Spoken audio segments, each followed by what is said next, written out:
for joining us here. We're delighted to begin our Fireside Chat with Philippe Krakowsky, the Chief Operating Officer of Interpublic Group. Hey, Michael. Hey, Philippe, great to have you here. Really appreciate it. Nice to be here. So first of all, thanks everyone for joining us and our audience. So we're delighted to have nearly about 250 registered attendees across the spectrum of marketing, media, and advertising, technology, data, and services, many who are founders and CEOs of agencies and technology companies throughout the industry. So we'll begin this fireside chat here and begin with an overview and introduce Philippe. Many of you know Philippe as not only the Chief Operating Officer of Interpublic, but also the Chairman of IPG MediaBrands. He joined Interpublic almost 19 years ago, and I had the pleasure of meeting him then while I was at Interpublic. Yeah. And so he's been a longtime friend and certainly an admired colleague for all these years. Interpublic oversees, Philippe oversees Interpublic's independent companies in addition to his operating role as COO and Chairman of IPG MediaBrands, which include 6 of their organizations, Axiom, the data and marketing service entity, Carmichael Lynch, Deutsch, Hill Holliday, and Huge and RGA, which many of you know as the leading digital marketing and technology agencies. Interpublic is arguably the most creatively effective holding company. If you consider the FE Effectiveness Index from last year and the number and caliber of awards that they've won at the Cannes Festival of Creativity last year. And Michael Roth, the Chairman and CEO of Interpublic, would characterize Interpublic as seamlessly as an open architecture, which they have pioneered, meaning that Interpublic seamlessly connects and integrates the best IPG resources for clients, regardless of where those resources reside within Interpublic. We're certainly going to talk more about that here with Philippe today. So let's get started and talk about Interpublic as an overview. So Interpublic is coming on almost 60 years now. It was founded in 1961 and IPO'd in 1971 as the first advertising holding company to be public. So it was certainly a pioneering event at the time. It has since been, it is currently led by Chairman and CEO Michael Roth since January 2005 with a market cap of over $7 billion. Last year's net revenue was a little over $8.5 billion.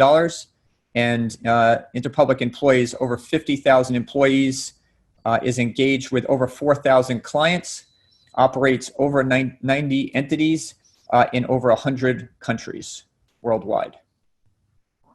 On this next slide, you can see all the global and prominent admired brands that Interpublic is partnered, many of which are agency of record for, and others are strategic partners, many of which have been clients for many years. And these includes well-known global brands like Coca-Cola, Disney, UPS, Verizon, Microsoft, Johnson & Johnson, just to name a few, and Alphabet, of course, across all different verticals.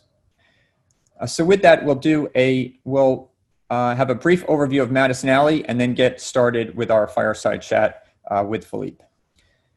So many of you know Madison Alley as a strategic M&A and capital advisory group, and we are optimizing those services today with our premium content and intelligence across marketing, media, and advertising with what we call MadisonAlley.tv, such as this fireside chat today.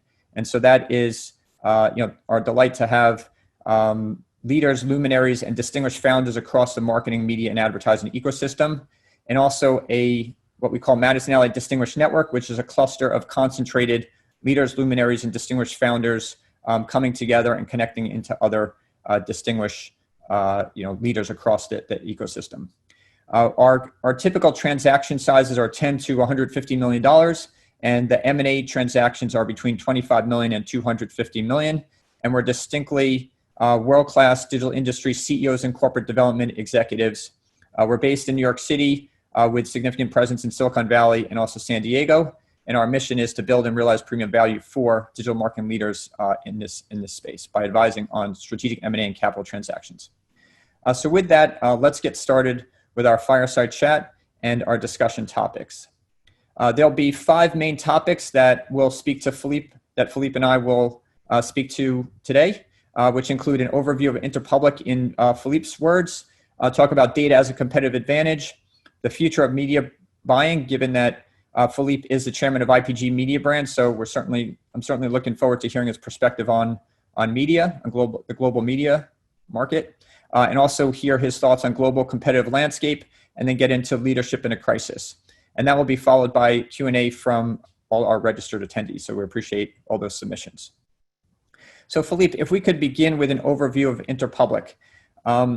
In your words, how would you characterize Interpublic, given that it's a global organization of agencies and constituting beyond the original advertising services where it began? Sure. I mean, I think that we've got a slide that at least lays out at a macro level, what the organization looks like. I'm not sure if that's something that we can just call up. And, by default, if you try to take, as you said, billions of dollars of revenue and market cap and 50,000 people and slot them into one slide, it's a bit of an eye chart, for which I'll apologize. But, to Michael's point, he and I overlapped some years ago. He was in corporate development at IPG prior to launching, a number of ventures that have led to all of the things he was just talking about with Madison Alley. And so I think that there's a perception of us in the space, and I think it's not unique to us. It is similar for a number of our competitors, where we are clearly marketing services providers, global marketing services providers, and yet there are things about who we are and what we do that I think come more readily to mind.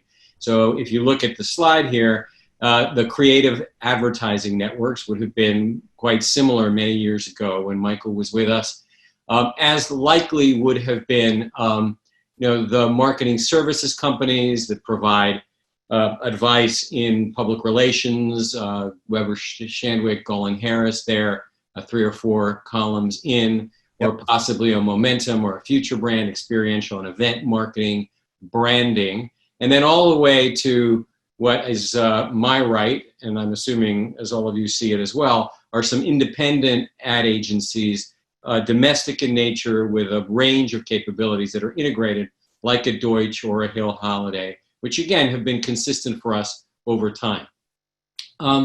What I think is worth noting is that, as technology began to disrupt media usage and consumer, habits, whether it was initially, to my mind, the way that they consumed media, but then over time, clearly it began to be the way that consumers interact with each other, a broad range of information, including news, and then obviously their purchase behavior.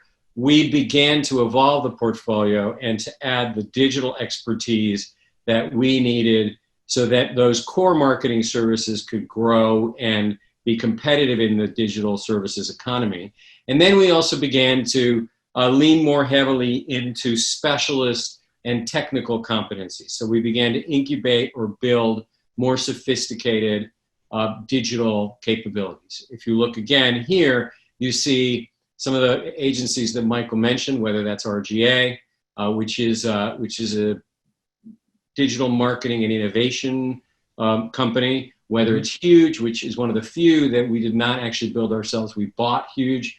And again, when we brought them on board, they were about an 80-person operation, very focused in user experience work, really kind of a digital design studio. And they're now north of 2,000 employees, wow. Definitely across the US and in some international markets. So we began to lean into that. MRM, which was kind of an old style data direct marketing company inside of McCann. Yep. And we started to lean into sort of modern CRM, which to my mind includes, large scale asset management and running client CRM programs, things of that nature. Mm-hmm. Healthcare, which for us is a very, very powerful vertical. It's grown a lot and it continues to be quite robust even in the current environment. And healthcare, both in the vertical you see and then also layered in other parts of the portfolio, is range and bearing north of 25% of our revenue. And then some digital specialties, particularly inside of media, where we went to a different model. I'm sure we'll talk a bit more about media specifically, as Michael said, Yeah. but whether that was search, whether that was then a programmatic trading platform, which was proprietary and was essentially, building a technology company inside the holding company, and then began to actually build out a proprietary data stack. And then, as Michael said, we'll talk a bit about Acxiom and the whys of Acxiom. So we now have a range of marketing services, and then underpinning them, I think, are sort of two layers. There is a data layer, which Acxiom represents. That is both data management expertise, so solutions around data, and then Infobase, which is a large and powerful data asset in and of itself. So we are clearly active in data, and that's something that sits underneath. And then we've started to build a software layer, Kinesso and Matterkind, where at Cadreon we had, as I said, incubated a tech-like company. And so, with those layers, we begin to evolve and to become, and I don't know that there is a word for it, because there's ad tech says one thing and MarTech says another, and we're active in both. I don't know if we're a brand tech company, but I guess I'd say that we're a professional services company that is being enabled by technology, and we're active in ideation, which is a space that obviously everybody's familiar with, using data and understanding data and having sort of best-in-class data skills, privacy and data ethics. Then there's audience identification and audience activation, and increasingly there will also need to be the use of technology to automate a lot of these processes. So we're kind of a company that's in transition, in flux. Mm-hmm. Well, it's great. I mean, for me personally, it's been really impressive to see some particular, how Interpublic has evolved in the 20 years or so since I've been there. RGA was then, a little unknown entity that came in through True North that, a lot of people didn't pay a lot of attention to at the time, and has certainly become a global leader in digital marketing and innovation, and huge, which has been an enormous success as an acquisition for your, but particularly I think more recently as your acquisition of Acxiom and how prominent that's become as part of your mix. And then as you're even evolving into technology-enabled services, if not even actually platforms of marketing and ad tech. So as you think about this together, and as you and Interpublic pitch to clients or speak to clients, is there how would you characterize the strategic distinction, or is there a particular strategic distinction that you would say about Interpublic versus either other marketing service ad holding companies or the consultancies? Well, I guess we're prefiguring some of the conversation we'll have a little later on. But, I guess I'd say to you that, and as you know, I ran strategy for the group for a long time. And so as we started to develop, it was clearly with an eye to being able to solve a broader set of business problems, being able to ultimately migrate and become a higher value provider to clients. And then increasingly around the media space, where, running that part of our world for 4 or 5 years, it was thinking about ways to, move beyond the traditional professional services model that is, an FTE model, a cost plus model, and start thinking about ways that we could, either own some of our IP, license it out, begin to really scale the value of some of the thinking that we do and some of the kinds of solutions that we provide, whether those become, ones that clients license and then they move on to, different kinds of engagements with our agencies. But clearly it's been a function of thinking about the ways the world is changing and wanting to, in essence, do a certain amount of vertical integration and then add these more sophisticated kinds of services. Mm-hmm. And so earlier on, we saw Michael Roth's quote about the open architecture of Interpublic. So to what extent do the agencies work and collaborate together? Historically, many of the ad holding companies had been known to have competitive, pillars. So how would you say that how does open architecture work, and how effective is that?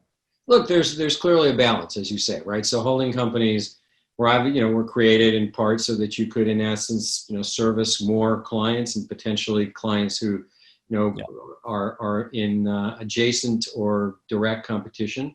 And so what you have had is you've had, silos inside of these groups.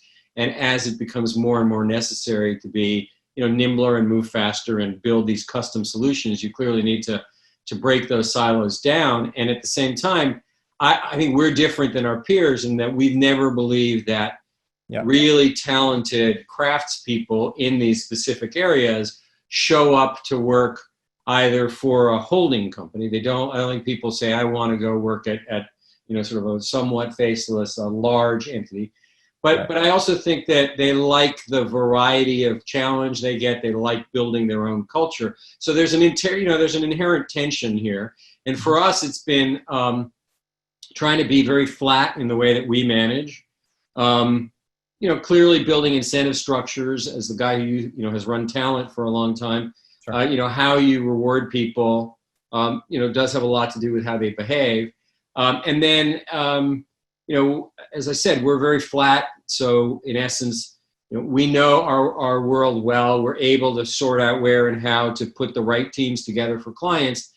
And, everybody in the space could do better. I think we clearly feel it's a competitive advantage for us, but it is something we're constantly working on.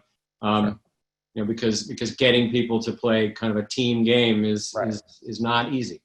Sure. And so we understand a little bit more fully when there are opportunities to present to new clients or opportunities within clients, do you effectively try to navigate and pull the best resources and agencies together and capabilities together to bring together? And how often does that happen versus their lead versus on one particular agency? That's a fair question. I mean, I think every one of the companies we see on this slide goes to market as an independent or distinct entity. Sure. And then for certain kinds of engagements, whether it's the scale of it, the level of complexity, and that can be scale of the client, that can be breadth of engagement, geographic, et cetera. Sure. I think we've definitely seen over time, there's been a growth in, the number of clients who reach out directly to the center. Yeah. And when that's the case, we clearly engage and pull. But we also, as I said to you before, we build in into the compensation, model, the strategic, longer-term part of how we assess our leaders, and then how we either, reward them or sometimes take away when we're talking about kind of the annual bonus conversations. Sure. It's, did you raise your hand when you saw those opportunities, when your client came to you? Did you do the sort of sit in a corner kind of, or did you raise your hand? But I would say that there's been a steady increase over time of, it's more complex, the nature of marketing, because there's been a convergence of kind of the older marketing practices and technology. As that is happening, sure, more and more of what we're asked to do requires us to pull multiple resources and bring them together. Yeah, it's interesting. One of the things that I found when I was in public was that it was more conducive in new, especially big opportunities, to bring everyone together. Whereas if someone had a relationship for a long time and it wasn't really necessary, there's a lot less interest in bringing everyone together. I mean, I think that's human nature, right? So people will either be protective, or if it's net new and there's upside for everybody, you'll see very different kinds of behaviors. And the question is, how do you look? One of the things we had to do over time, I think back to when you were with us, I mean, and it was not a function of showing up with an agenda that said that we needed to do so, but we've changed out a very significant majority of the leadership of a lot of those companies over that time. So whether that's 70 or 75%. And so again, as you're bringing people in, you can obviously select talent that you think is going to be likelier to have that mindset that says, I get what I'm good at and where I'm going to need help, or I get that asking for help is not indicative of weakness, or any number of things where, it's a culture thing in part. And one of, what's also helping that is your acquisition of Axiom, and then your development of Kinesso and Matterkind. So now you have distinctly complementary assets and capabilities to bring in. So that's maybe a good segue as we talk about data and data as a competitive advantage. You were instrumental, I know, in terms of in leading the acquisition of Axiom. Why was that so important to you, and how has that played out for Interpublic? Well, I mean, look, I guess I'd sort of say that, building on what we've just been talking about, if you think about where there's value, tech adds value, and it sort of takes friction away. And then you start seeing that will only get you so far. And so I guess from where we were sitting, here's what we saw.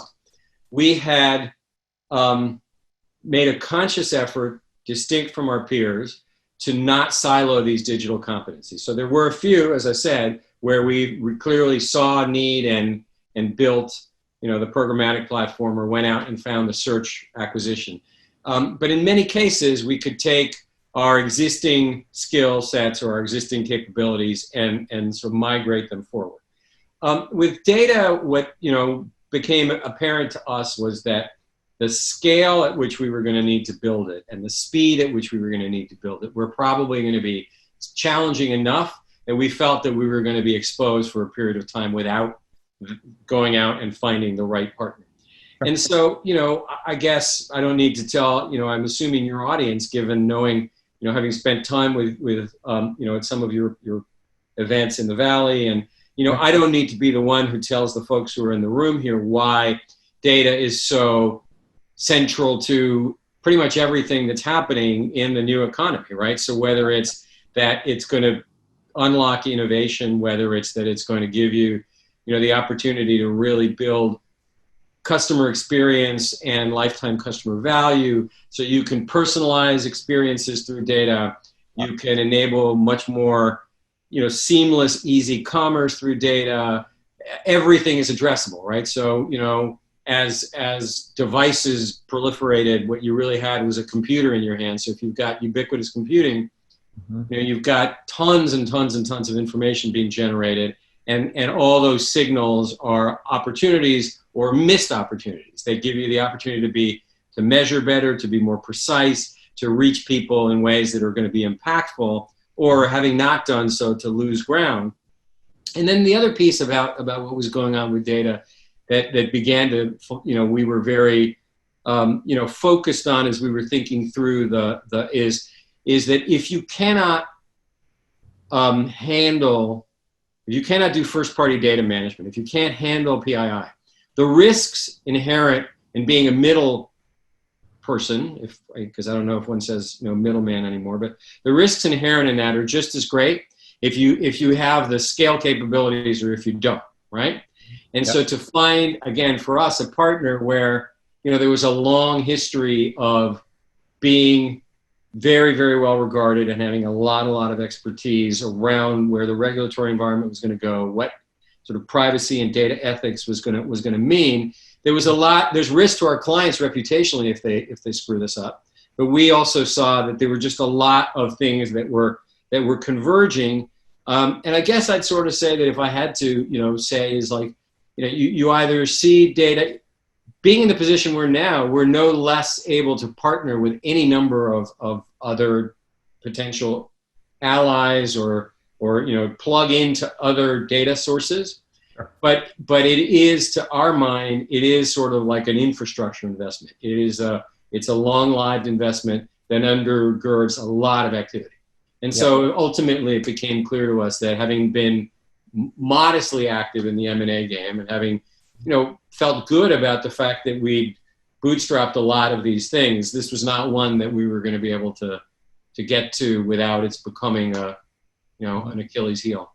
Can you actually, I think it would be helpful for you to even clarify what Axiom is, because you acquired it and LiveRamp was separate. But what is it in terms of proprietary data? To what extent does it pull in third-party data and also connect into your other services? So, what does that look like? So about 2/3 of the business is first-party data management for Fortune 100 companies. Yeah. And so in essence, building the sort of the architecture and managing the data systems for 8 or 9 of the 10 largest financial institutions that are, in the U.S. or globally even, for a number of leading telcos, for leading automotive companies. And so in essence, there's a sizable, we had within Cadreon and inside the data and tech piece of MediaBrands,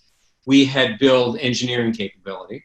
Mm-hmm. And here we were clearly adding a company that has a core of engineers and then a sizable group of people who are speccing and building software solutions around data for these large companies. So that's about 2/3 of the business, first-party data management. And then about 1/3 of the business is Infobase, which is a very large and powerful data asset. Yeah. And it is built on 20,000 sources of data. And it's something that Axiom has been curating and refining for a long time. And it's a very, very deep and detailed data set on a massive chunk. It's the vast majority of the U.S. population. But it also has quite robust information about consumers in a range of other countries internationally. So that's the business that we then brought in. And to your point, it is highly complementary to what the agencies require. And the most obvious adjacency is media. That's where we spent the first 12 to 18 months of integration. And then it began to be some of our more data-rich and more accountable marketing types of companies, the CRM companies and the healthcare companies. Yeah, and presumably, that lays it out. Even as you're implying earlier, it also evolves your model in terms of beyond time and materials and being, let's say, agency of record. That you're now selling data and you now evolve into potentially data as a service and other kind of more recurring. I mean, that's definitely the business that these guys have been in, and so we see a number of things. So obviously we see a core business that's different than ours. So it's a business with long-term contracts. Yeah, and it's a business with because they're very expert in they've got a consultative model where clearly they are engaging with clients without a lot of regard for conflict, which was sort of a long-term issue in the agency world. And so those are clearly of interest and advantageous to us. And then when we talk about where media is going, that's the place where if you take what about the consumer at the first-party level, because it's data that clients own and it's their own CRM data. And then you're able to begin to match that with, that known world with the proxy world, the unknown world of, kind of advertising technology, ways in which we're using all of those channels to touch base or to get, messages out to consumers, which we've done in our media business for a long time. You begin to have, the ability to do some really interesting things in terms of building, as I said, kind of new products, new models, these very powerful segments that can drive to business outcomes. And I'd love for us to be sort of a business where we get, more and more of our compensation based on true performance, right? Yeah, exactly. Yeah. And also obviously very strategically, you have enormous consumer insights for your clients, which is really what ultimately drives everything is your understanding. And so you have sort of, as I said, all of the information flow from the ad tech side of the business, all of the things we now clearly see and know on the Axiom side of the business, and also the kind of modeling that you do, whether it's media mix or whether, as you say, it's sort of customer segmentation work that happens principally in the media side of our business, and that combination, is beginning to, we think, give us the ability to take a huge, media, spend on marketing is a very, very sizable line item for most of our clients' budgets. And so if you can say to them, we can help you begin to drive a lot more efficiency and a lot more effectiveness from those dollars and see where there is just wastage and see where with these new capabilities, we can find you particularly, audiences that you might not have seen out there, or with, machine learning triggers in behaviors among certain audiences that will likely lead to conversion or retention or lifetime customer value. It really changes the game for us. And so Axiom was clearly something that ultimately, waiting to build that ourselves over a 3-4 year window just didn't feel like it was possible. Yeah. So let's use that segue into, as you're talking about ad effectiveness, and obviously data-driven advertising. And so you're chairman of IPG MediaBrands. So perhaps we can begin by, if you can talk about what is IPG MediaBrands, what does that consist of? And then we'll talk about the media itself and your perspective on that. Sure. I mean, I think that, and it's for people who've been in the business like you and I for a long time, there's a little bit of history, which is obviously that the media function was split out of the advertising agencies kind of across the industry. Going back, I think, really to when cable started to create fragmentation in the media space, and it began to be evident that you were going to need to really invest behind some systems and some technology and some sort of a processing oomph to run a successful media business. So that goes back 30 years, possibly longer. And so it's what used to be the media buying and media planning side of our business. So not what is the message that you're going to get out there, but who should you be reaching, and how are you going to take the client's budget and deploy it in order to get the appropriate or the best possible results, given the marketing goals that the client, that you and the client have agreed to. So what we have inside of MediaBrands is we've got 2 global media networks. And I think what I would say to you that is distinct from where we're sitting is some of our competitors made early bets in the space and became quite large. And ultimately, I think their go-to-market became, volume and scale. So we can, because we're big, we can drive to better price, whether that was true or not. That was clearly the perception for you as the client. So come with us because of our size. And having, in essence, concluded, in my strategy role going back some time now, that there's only one person who can succeed with that strategy, we pivoted on the media side to something that was much more consultative, going back a ways now. And so our thinking was that as it became more complex out there, and there were so many choices, this is something that Michael Roth, sort of being transparent in this regard. So we do not take inventory positions in media, which some of our competitors do. Right. Yep. And so that agnostic view, and that we can bring you as the client a consultant's view to help you navigate this complexity, means that our 2 media buying companies, UM and Initiative, are really more than that. They're companies that leaned into this new way of working. And then inside of MediaBrands, we also have a search marketing firm, Reprise, which is quite significant in scale, an out-of-home buying or out-of-home specialty in there.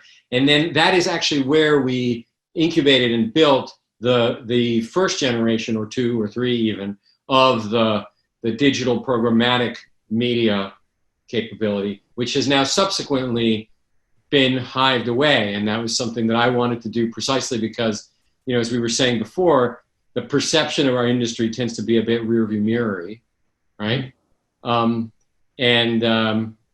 So given that we built Cadreon, and that it was something that was a hybrid business, or something that gave us a real technology capability inside of a traditional business. So that was inside of MediaBrands. I mean, MediaBrands and Kinesso, which is that layer of applications development capability, and now there's kind of a next gen programmatic offer in there. That was inside of MediaBrands and is now next to MediaBrands. That's something we call Matterkind now. And that's, taking all of that exceptionally deep base of data, and then evolving to where I think programmatic has really been, largely about display advertising, but more and more things are addressable, right? And I mean, one of the things about, the pandemic is obviously that it's accelerated, a lot of trends that we knew were out there in the first place. And so OTT has accelerated, a lot of the kind of behavior on the part of consumers that creates opportunity. So for us, it's sort of, can you shorten the cycle? Can you have an always on? Can you have something that's iterating and has, kind of an AI machine learning component to it? And can you have something that really allows you to reach out to and serve messages to consumers across anything that is addressable, which will mean more of television over time, and it clearly means social channels, and it gives you a more holistic understanding of what's really happening, with the consumer. Because one of the challenges we saw was that, you didn't know, because programmatic, as fast as it grew and as much as it sucked up, sizable chunks of budget, it was living sort of in its own bubble. So you didn't know how it was working with other parts of your marketing spend. And then I think we all suffered, right? Because the promise was you're going to get more personalized messages. And the reality was that after you converted me, I was still getting your messages, or that even if you were never going to convert me, and I was getting these obscene frequencies of the same message again and again and again, right? Yeah. So there's got to be an evolution. It can't be that that's like state of the art, right? So that's kind of one of the where's media going questions that you and I've kicked around in the past. Yeah. So where would you say that we are in terms of, or the evolution towards connected TV and towards capturing data and attributing data across all channels, which is, at least at this moment, kind of the holy grail of where media buying and programmatic media buying is evolving to?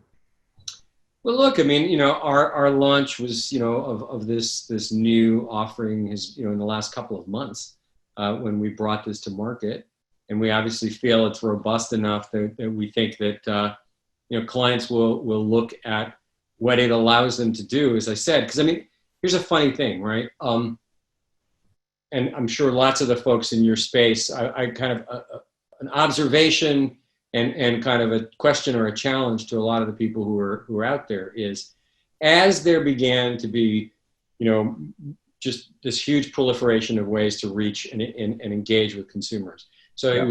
It was super complicated. It was pretty opaque. And where and how on the kind of Lumascape or in any of the drawings of how this works, all of the ways in which, as the marketer, you ask yourself, who am I paying a tax to? What does all of that opacity do for me? Because, so I think there's a lot of appetite for, if you can demonstrate to me that your audience definition, your audience sort of targeting is sophisticated and powerful enough, and that the way that you are then able to track those signals, and everybody's going to sort of put their money where their mouth is in different ways. And again, you have to ask a lot of questions. Do you have any vested interest in the model as it was? But I think that we're at a point where the solutions are relatively far along. Yeah. Client budgets still tend to lean fairly heavily to traditional. And then lastly, there are a lot of people now in the digital ecosystem who have a vested interest in not having it work, because they make a lot of money, right, based on the last 10 years, which were, best that we could do with limited, I don't know. Right. So that's interesting. And so you also referred to, let's talk about, there's the pandemic and crisis and the acceleration towards digital and towards more connected devices. So how has that impacted media buying and the media buying business and accelerated buying and practices towards programmatic, data-driven, programmatic, connected TV and other more digital platforms? Well, look, I mean, I think, as I said, it's definitely, if you look at, I think our Magna guys put out a report today about kind of, our prognostication for balance of the year, et cetera. And you see, a huge contraction in something like out of home. You see linear, formats hurting pretty badly, down, whatever, 10 plus, percent, 10% ish, kind of low teens. And then you see digital as the one place where there's continued to be, in relative terms, given that obviously there's been a huge shock to the economy, but in relative terms, it's been pretty robust. So we clearly are seeing, and it also depends a lot on, it depends on everything from a client sector, right, to geography, right? But there's no doubt that it has accelerated that trend. There's no doubt about it. Okay, great. So if we can just shift towards, we were talking a little bit earlier about the competitive landscape. And arguably a few years ago, the consultants, took a step into marketing services. They did. So, and at the same time, there's a huge opportunity for Interpublic and other marketing services groups to take further steps into the technology services and even into the data services as you've done, if not even to the strategic, services as well.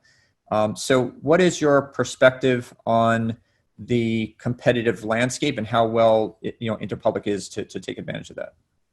Well, I mean, it's funny. So we were, before obviously we came on, you and I were chatting about, I was speaking at an event at the very, very beginning of the year before we all went into lockdown. And the head of one of the consultancies was, so I guess he keynoted in the morning and I fireplace chatted at the end of the day. And I was joking with the audience that, he showed up with a reel of commercials. So that clearly says something.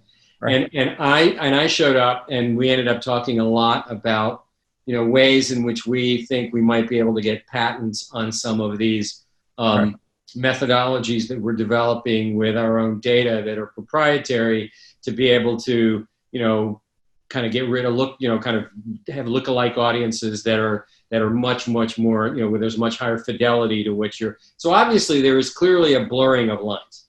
And so, and it's funny because their business is bigger than ours. So it's interesting that, is this interesting? Why is this interesting for them? I think everybody is responding to the need, as you said, to figure out how you can incorporate tech into your solution, because I think that makes you everything from higher value to stickier. To it does open some doors. I mean, I think that data is clearly allowing us to talk to clients either about their overall data strategy, which would have been not in our remit prior, or to talk to them about optimizing things that are inside their overall portfolio, that are business related, that are marketing adjacent. Yeah. Right. So that convergence of tech and marketing means that all of a sudden they're saying, these two things are connected. And if you can, with the appropriate level of, rigor, show me why or how the dollar should be here or there. So it's clearly creating a bigger kind of addressable universe for us. Exactly. Yeah, that's right. But I do think we're running into, I think that the headlines always show up. So 2 years ago, the headlines were, they're the consultants and the agencies. Right. And we did some analysis at that point. We looked at every, pitch over, a fairly small number around the world. Were we really running into them that often? The answer was not so much. But now clearly I think we do. And so, it's kind of, can we become kind of like them or more like them faster than they become more like us? I think that there will be certain areas where they clearly continue to, if you're looking for a massive IT build or restructuring process or something that is going to streamline a sizable part of your business and drive cost out, I don't know that I ever want to be, and that's not to say that some of my competitors, I mean, there's one competitor in our world who, as you know, bought a big IT sort of a systems integrator. And if that's what they want to do, I can't say that that's a good idea or a bad idea. But I think if you're solving for a broader range and a higher order of business problems, and they tend to be around demand, I think, there's clearly opportunity for us. And as I said, diversifying our business model, I find very attractive. Yeah, I would agree. I mean, I think it presents a huge opportunity as you look at beyond the marketing services realm, which, together the holding companies have a market value of about $60 billion or so. And then if you look at the IT, the consultancies and the IT services, the strategic consulting, the data services, you're opening up a 500 to, billion. I was going to say 10x, right? $1 billion market cap. Exactly. So it's a huge opportunity for you to lead the way in a new innovative model to bring it all together. So I think it's a great opportunity. So if we could, move to leadership in a crisis. And so many of this will resonate with a lot of our audience. You in particular have extraordinary perspective and experience here, given that you were the chief talent officer and you're also, operating on a global level, 50,000 employees globally. So why don't we begin there? How do you manage and lead and communicate and keep people engaged, across so many operating entities and, and globally, all the organizations worldwide?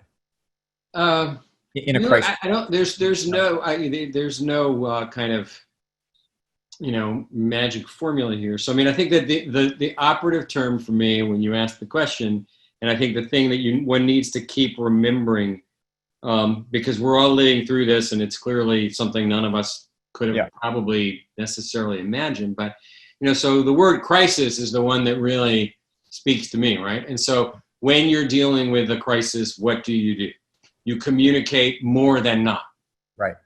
And so for us, it's been a full gamut of getting consistent messages out into the organization and doing so with regular cadence, being very, very committed to that, because I think people are disoriented and people are actually increasingly in many places also frightened because they don't know that they can look to the places that they should be looking to, whether that's government, whether that's, to get some sense of, am I going to be okay? And so we've been doing everything from, kind of standard issue messages out into the organization, town halls, more by far than we normally do. You spend a lot of time in these kinds of settings with your people and you come to the realization that that's important. And then also, like in a crisis, I don't think that you tell people things unless you know them to absolutely be true. Right. And so given that it's evolved and the situation has changed and just the science of this has been, one that has there's been this constant narrative around yay or nay to X. Is it airborne? Is it not? Do we wear masks? Don't we? All this stuff. I think you have to be very frank with people about what you know and what you don't know. And then you have to support them and, whether it's their discretion, the person in market X, Y, or Z who really does want to try to get 5 or 10% of his workforce back into the office, or the people who absolutely positively, for a lot of the businesses that we're talking about today, you and I, where we've got data analysts, coders, just a lot of a different kind of, a lot of them are saying, can I work remotely, kind of as 90% of the time, go forward. And you have to clearly be flexible and smart about, the talent is super important. And so you want to be supportive of them and keep them focused and productive. In that regard, I think we've been fortunate just in that, maybe more so than other sectors, we were able to go very quickly to a remote model with a very sizable population. And from what we've seen, although people are beat, they're exhausted and they're juggling a lot of stuff, the productivity has been pretty remarkable. So, but I don't have any, I wish I had like the silver bullet solution, but it's just a lot, it's hard work. It's listening. It's being there for people in a way that I think we all are as leaders anyway. but it's counterintuitive because you can't be there for them physically, but you have to be there for them in a lot of other ways, a lot. Have them feel supported. Yeah. Yeah. So let's talk about diversity and inclusion, and how important is that to Interpublic, and what role has it played, and can it play, given all the the significance on a social level, and obviously for all your employees worldwide now. Look, I think what's interesting is that it's something we've been focused on for a long time, right? So it's been over a decade. Yeah. Where a priority for us, a priority for Michael. And we've done many things that allow us to say that we're ahead of the curve. So we brought a full-time chief diversity officer into the holding company and funded a sizable budget, and did so even as we were in the turnaround stage of the company, early stages of turning the company around, and didn't bleed that. So, there's something we've done there. We've tied the compensation of our CEOs to diversity objectives, qualitative and quantitative, not, consistent across the board. We come to them with an understanding of where the business is in its journey, but we do ask them to work with us to set targets. And ultimately, we've seen a lot of progress in certain ways. So we've seen immense progress around gender. Yeah. We've seen progress around some areas of diversity, LGBTQ, some communities. But look, I can't see the audience on this call, right? But you said a couple of hundred people. Yeah. I would assume that, the likelihood is that inside of that audience, if you and I were in a room, we were looking out at the room, we'd see relatively few people of color, and we'd see very few Black Americans. And so that's something where the degree to which that's an issue in society at large, I think what we've come to realize is that even with a decade of being focused on it and doing a lot of the right things, we needed to do more. And so I think, the realization is, for most of us, it's an issue that we can pick up and put down and focus on sort of on an optional basis. And so the challenge for us now is, how do we make that not optional for all of our leaders, so that they don't lose sight of it when it's time to close a quarter, or when there's a big client opportunity, and so for us, it's thinking about, everything from greater accountability. So, figuring out how we make that compensation sort of reward consequence piece go deeper into our organization. So pushing that to bigger groups of people. Sure. How we make people aware that they have to take personal ownership of that. And how, sort of from a programmatic point of view, we need to be sort of having, shining a brighter light and having more and more difficult conversations around that issue. But it's definitely been something we've been very focused on throughout. And, obviously appropriately so, because again, a lot of people are asking the questions and wanting to know that your organization is committed to this, or wanting to talk about how in another way it makes them feel unsafe.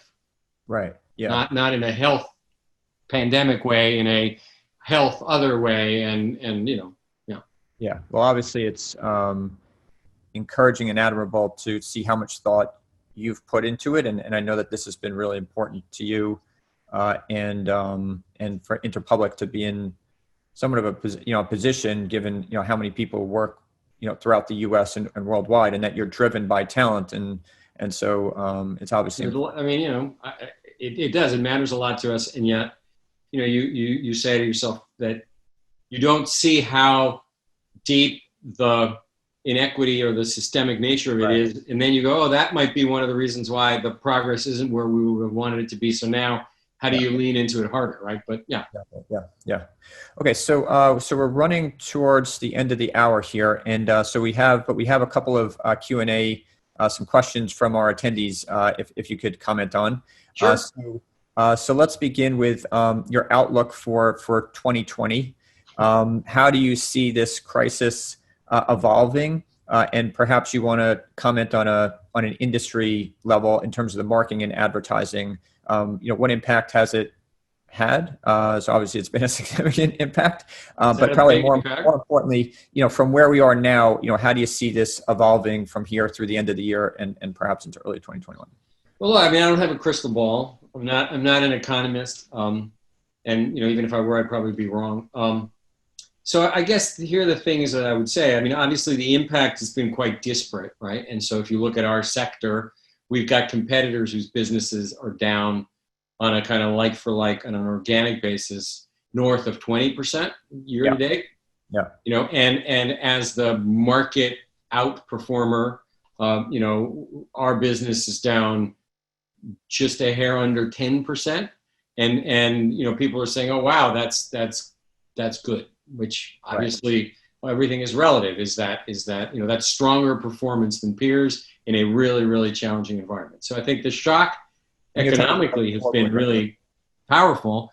Yeah. And we have clients, we're a proxy for the broader, and so we're fortunate in that, as I said to you at the outset, healthcare is strong for us. So that has held up well. A number of these digital competencies and data and Axiom with multi-year contracts with clients has held up well. But there are other parts of our business, whether it's experiential and event marketing, which by its nature is not going to do well when none of us are able to be out in the world, or whether it's the fact that we're geographically pretty broad. So there's a Brazil, there's a sizable India in our portfolio, and they're clearly being impacted. So I can't, I guess my sense is that you've seen disparate impacts, and I would think we'll see disparate recovery. We'll see, and there are things that are outside of any of our control vis-a-vis recovery. So, TBD whether there's a second wave, TBD what that does to, broad economic activity. You see what's going on in Europe right now, and it's hard not to worry because you're seeing, the spike again in any number of markets, whether they'll lock down or not, obviously whether they technically do or whether, things sort of, there'll definitely be spend in the back half just because of the political cycle. Yeah. And so depending on who you are in the media ecosystem, if, scarcity of inventory is good for you, again, we don't participate as principals, but I think that will definitely happen. And as I said to you, I think that, overall media activity, I didn't really look at the Magna report carefully that came out just a few hours ago. But I think overall in the U.S., media spend all in was down 7.5%, I think. And as I said, there was a lot of trading in and out where you had linear way down, you had out of home way down, you had, I think, digital up in the low to mid single digits. And I think Magna was saying for the year, there'll be some recovery in the back half. So we'll get from that 7 number to, I think, like a 4.5 or 5 down for the year. I didn't look at what, I don't think they had global in this forecast. So, I think, I think there will be a recovery. I think it will be, gradual, and I think it'll be very much dependent on the public health situation. Yeah. Okay. So you mentioned, the area where we focus our attention, which is, digital, which has fared, much better than others, and data, of course.